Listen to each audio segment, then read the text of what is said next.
Hello, I'm Lucy from In the Midst of Madness, and today I thought I would finally give an update. I've been meaning to do this for such a long time, and I'm so sorry that I haven't. It's been a very long, I think 15 or 16 months, and I've kept meaning to do it, and then just sort of more was happening, and it just got to now, and I think I just kind of psyched myself out of it. There are so many reasons why I haven't done this until now, and it's kind of tricky to know where to even start because so much has happened. But as you can see, like, I have my blue background, so I have moved. I did post an update on my Facebook the day I moved, saying that the sale had gone through, etc, etc. And so yeah, in October 2019, we bought our flat, and we had all sorts of dramas with that. The day we completed the sale, we found out that there was a fee that we hadn't been aware of.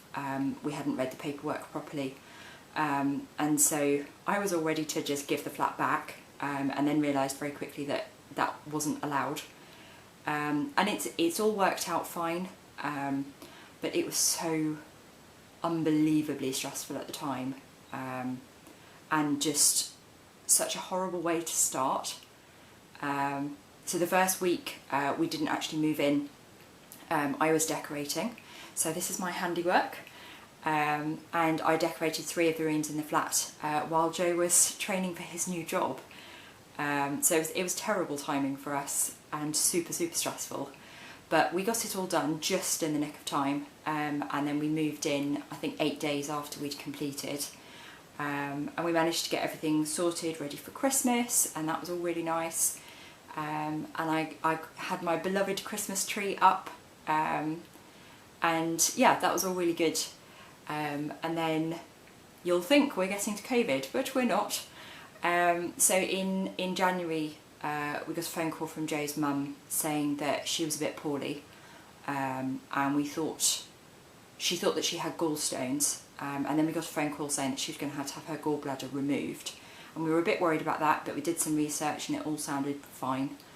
And then a couple of weeks after that we got awful news, and when they had scanned her for her surgery, they discovered that she had pancreatic cancer, and as many of you will know, that's not a good one to have, and she was immediately diagnosed as terminal, and this was 6 weeks before her 60th birthday.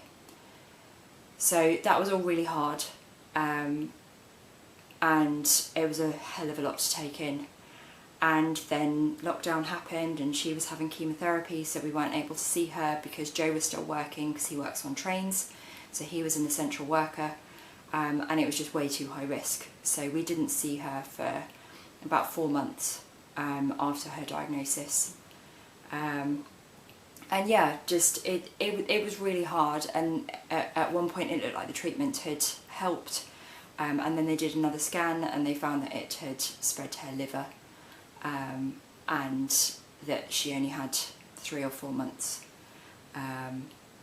So yeah, trying to deal with that when they live 3 hours away from us, dealing with my conditions, dealing with all of the feelings around finding out that she was so ill, and all of that was just really hard, on top of then having a global pandemic and lockdown and being isolated from everybody really.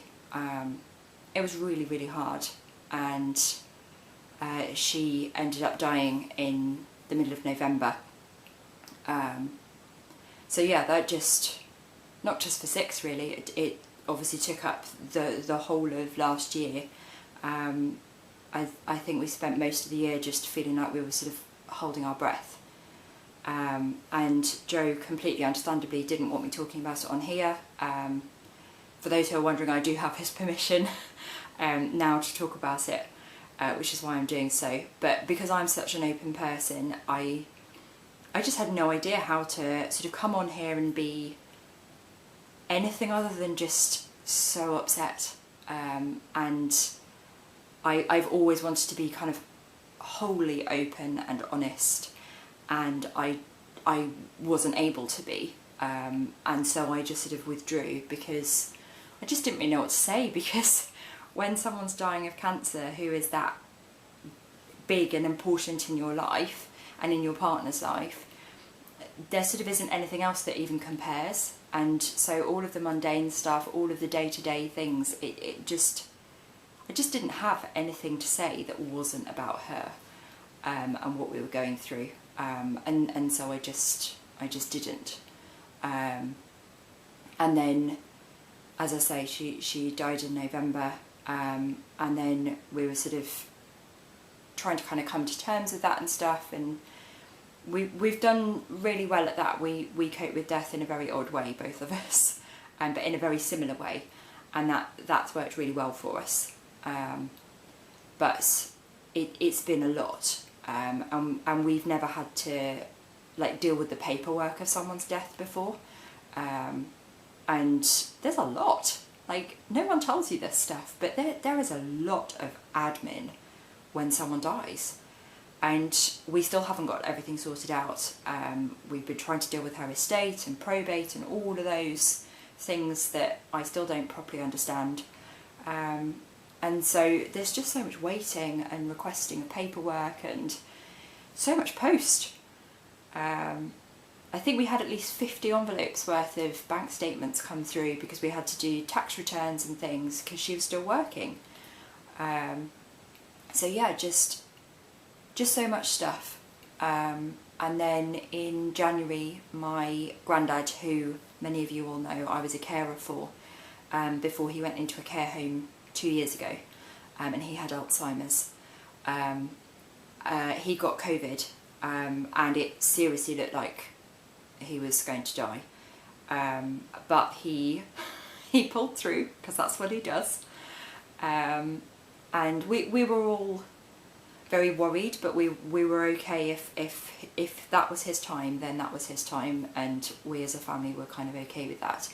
But he pulled through, and then near the end of February, he stopped eating, which is quite a typical way for patients with Alzheimer's to die. And yeah, there was just a lot of waiting because we knew he was dying, but it's not necessarily quick, and yeah, it's just been a lot. And then it was Mother's Day here in the UK last Sunday, and he died in the early hours of Sunday morning, and yeah, it's just been a lot. Like, we're going to be going to our second funeral in 4 months, of really important family members to us, and I hadn't, because of the pandemic and because of where my granddad's care home was, I haven't been able to see him for over a year. And even though I sort of had that physical distance and loss, as well as some of the sort of mental loss, because he had Alzheimer's and obviously his memory was kind of fading, and he wasn't the granddad that I had sort of grown up with and cared for, etc., etc. It has affected me more than I thought it would. I thought I'd be just fine, and mostly I am, but it's hard. It's a lot, especially on top of everything else that's been going on, and obviously with the COVID restrictions that affects funeral plans and how we can gather together. And in the middle of all of this, my mum moved abroad, and she's not able to get back for the funeral, and it's her dad who's died, and that's really hard. So yeah, it's just been a very short and really, really long 15 or 16 months since I've last updated, and yeah, it's just just been a lot. And I just, every time something happened I thought, oh gosh, I really do need to like get back into the vlogging, because I love doing this. I find it really, really nerve-wracking, but I do love doing it, and I miss doing it. And yeah, I kept thinking, oh, I must do that, and then it's like, oh gosh, where on earth do I even start? And then another thing would happen, or another change, or another thing that took up all of our time, and here we are. So yeah, it's been crazy, really. And obviously my anxiety has not been good. It's been quite up and down, but every time there are sort of stresses in my life, my anxiety gets worse, and then my sleep gets worse, and then the anxiety gets worse still, and it makes everything very hard to deal with.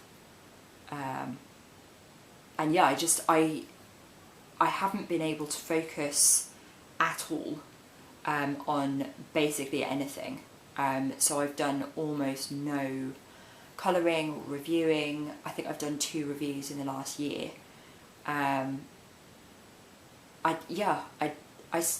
don't even know what I do. I spend a lot of time kind of half watching television, or sort of mindlessly scrolling through Facebook, or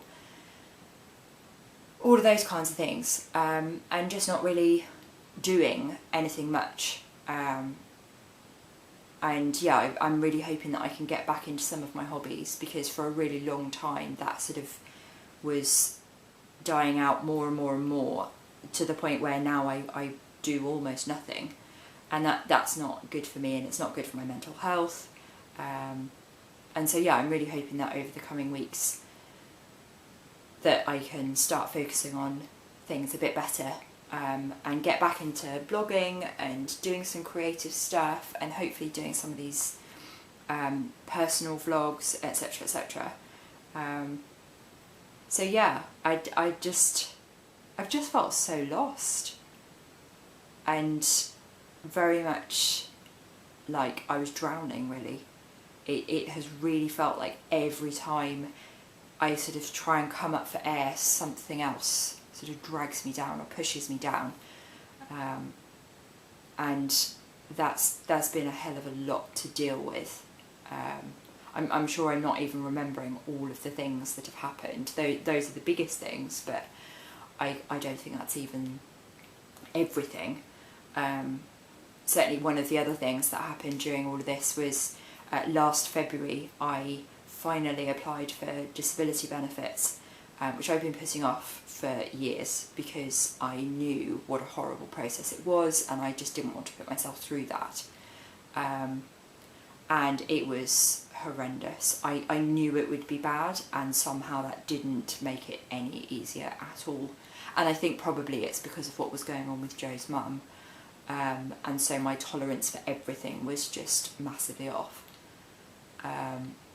But yeah, it was just a hideous experience, and like at some point I will try and do a blog or a vlog about it. In fact, I did blog about some of it. I haven't kind of covered the whole lot yet, but that was like my journey so far, I think in November or December.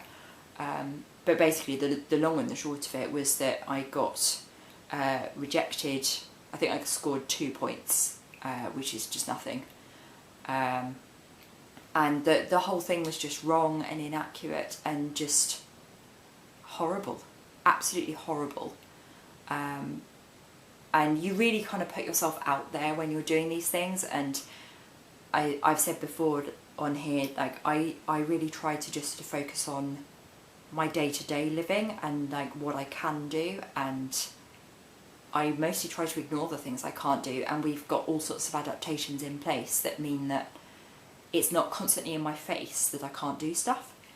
And obviously when you're filling out these forms and when you're being interviewed by someone, none of it's about like how good is your colouring or anything like that, because of course it's not, but it's such a negative experience being interviewed for an hour about everything that you can't do and that you're not capable of. And then for them to basically come back and say, we don't believe what you've said and you're essentially making up how bad you're saying you are, and we're going to give you no money for that, is just soul destroying. So I sent off what's called a mandatory reconsideration, and they came back and said exactly the same thing again, but with more words. And then I had to appeal, and I actually got one of these letters 5 days before my mother-in-law died, and then I was having to try and appeal over us planning and attending her funeral, because you're only given a month each time to do this stuff. And I had to have an extension because of that, but it meant that it was dragging really close to my birthday, where I turned 30, and Christmas, and it was just awful. And Joe and I spent days writing pages and pages and pages of information, and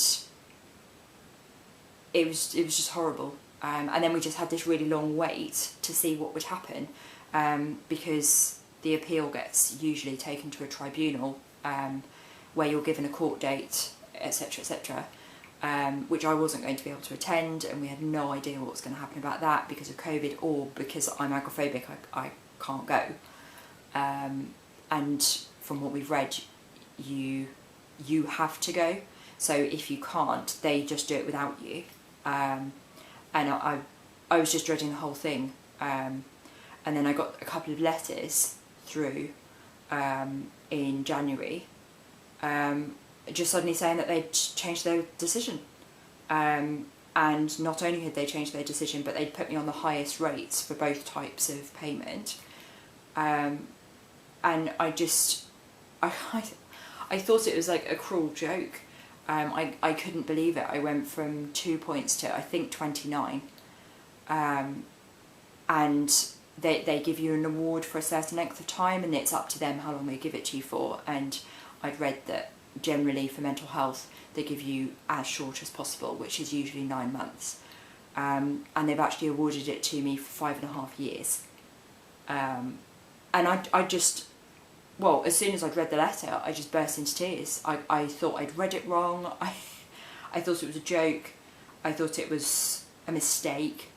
I had no idea that they could change the decision at that point. I thought because it had gone to appeal, it had to go to court.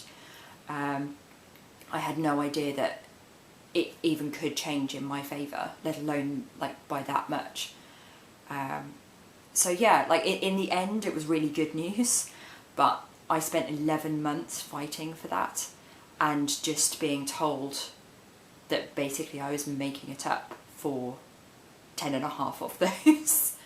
And that is just so soul destroying, especially for someone like me who is so focused on being believed. Like, I have been disbelieved most of my life about the conditions I have and the severity of them, and to be told by the people who are meant to help you that they don't believe you, and that they don't believe that you're suffering, and they don't believe that you deserve any kind of payment or anything like that, is just, it's just awful, and it did me so much damage, and it took ages to sink in that it was even real. I still can't quite believe that I won. I just hope that by the end of the award that I will be better, and that I won't have to jump through these hoops again, because otherwise I will have to like reapply and go through all of this again, and possibly get rejected again, and I just don't want to have to go through that again. So yeah, it's been exhausting, which I'm sure it has for everybody. Going through a pandemic is no fun at all. Who knew? And yeah, it has very much been a case, at least for me, of just dragging myself through in the best way I could. Like I say, I haven't been productive. I haven't really been able to sort of do anything much. I've tried really hard to kind of be kind to myself, which is not a forte of mine at all. and I do regularly get very frustrated at my lack of productivity and my lack of doing anything at all, really. Not necessarily even producing stuff, but like just doing anything. But yeah, I'm hoping we'll catch a break, because I'm just so tired. I'm so tired, and I'm really missing people. Like the pandemic has been brilliant for like bringing people together, and making people so much more inventive in the ways that they socialise and the way they connect. And it's also given people around me a lot more time, and so I've had more time with them, albeit online or on the phone. But that's been brilliant, and I've like really connected with my two closest friends, and that's just been brilliant. And I've been able to spend a lot more time talking to each of my parents, and that again has just been so lovely. But I miss hugging people. I miss seeing them. I miss having visitors. Like, because of everything that went on, like when we moved, and then all of the stuff with Joe's mum, like we didn't really get to show people around our flat before it was then lockdown. So it's so weird, because like we've been living here such a long time, and like my two best friends haven't seen it because they weren't allowed. And yeah, it's just really weird, like having not shown our friends and family around. But it'll keep. It has kept. It will continue to keep, and it's certainly tidier than it was last March. So I have done a bit of productiveness. But yeah, it's just been a lot, and I do really miss being around people, because I'm an extrovert, and much as I have all of these conditions that make it so difficult for me to socialise and go out and do all of those things, like I do really miss seeing people and normality, and everyone else is so tired and ground down by it all. But one fabulous thing that has come out of it is that I started up yoga via Skype with my best friend, and that's been brilliant, because we don't live close together. We live 2 or 3 hours apart, and so we only really saw each other sort of once or twice a year anyway.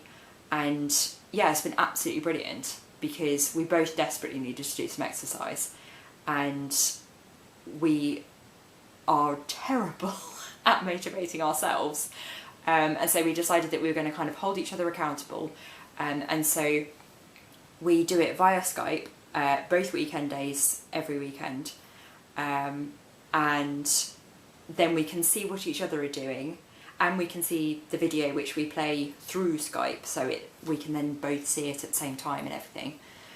We have such a laugh.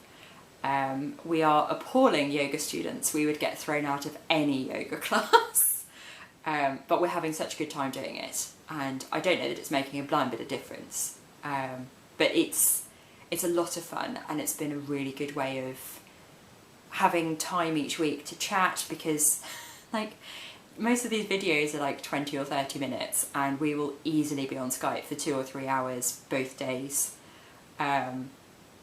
because we just talk and talk and talk. But that's just been so nice. Like, we've got to know each other better, and we've both been going through really hard times with the pandemic and just all sorts of stuff. And it's been so nice to kind of have that time each week to know that you've got someone to talk to, and you can talk it all through and swear far too much and try and find inner peace, which neither of us are ever going to manage to find. But again, we can bond over how much we're not able to do the yoga, or how much we don't understand about breathing love in and breathing love out and what on earth that entails. We're not very spiritual people at all. I think bricks are more spiritual than we are. But we get to bond over our similarities about that. And yeah, it's just been a really, really good experience, and I'm so proud of us, because I thought we'd last 3 weeks, and we've been doing it since the first weekend of January, so we've been doing it nearly 3 months, which is brilliant. And it did transpire that's because we're both highly competitive and neither of us is prepared to quit first. So I did point out that we're going to be doing this till one of us dies, which we're both fine with, because hopefully it will keep us young and supple, and certainly laughing. We laugh a lot during, before and after yoga, so it's been a really, really good experience. So yeah, lockdown has definitely brought us that. And I think it's brought all sorts of things to people. Much of it's been really hard and brought so much difficulty and sadness and loneliness. And I've certainly felt so much loneliness and isolation. And I was isolated anyway, but it's certainly made that worse. But it's made us more inventive, and it's made us really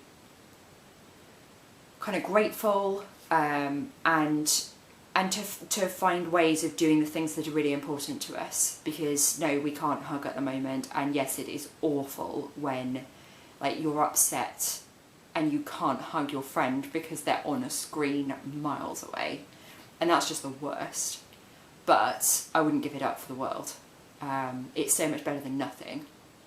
And yeah, that's really kind of helped get me through, and it's definitely helping get me through at the moment, when things are so difficult. And yeah, so I think that's most of my updates. I can't think of much else that's gone on, but yeah, I just wanted to finally show my face, finally show you my beautiful blue wall, which I've now just realised I match. That was so not deliberate, and that's really embarrassing. But it's one of my favourite colours, which is why we painted it like this. But yeah, I just wanted to show my face, prove I'm still here, and yeah, just try and get sort of back into this. I'm not going to set a schedule or anything like that, because I've never stuck to one of those. I'm certainly not going to start now. I'm not going to manage to do that. But yeah, I am here. I am hoping to show up more often, certainly more often than once every 16 months. And yeah, it'd be lovely to hear from you all, because I have seriously missed you all. And I do read every comment, and I try to reply to everything as soon as I can. So yeah, please do comment. Let me know what you've been up to, and let me know what you want from my channel. And I'll do what I can. I can't make any promises at the moment, but I will do what I can, because I want to get back. I want to be a bit more out there. So yeah, thank you so much for watching. Please do give the video a thumbs up. Do subscribe to my channel. I promise to create some new content, and I'll speak to you all soon. Thanks so much. Bye.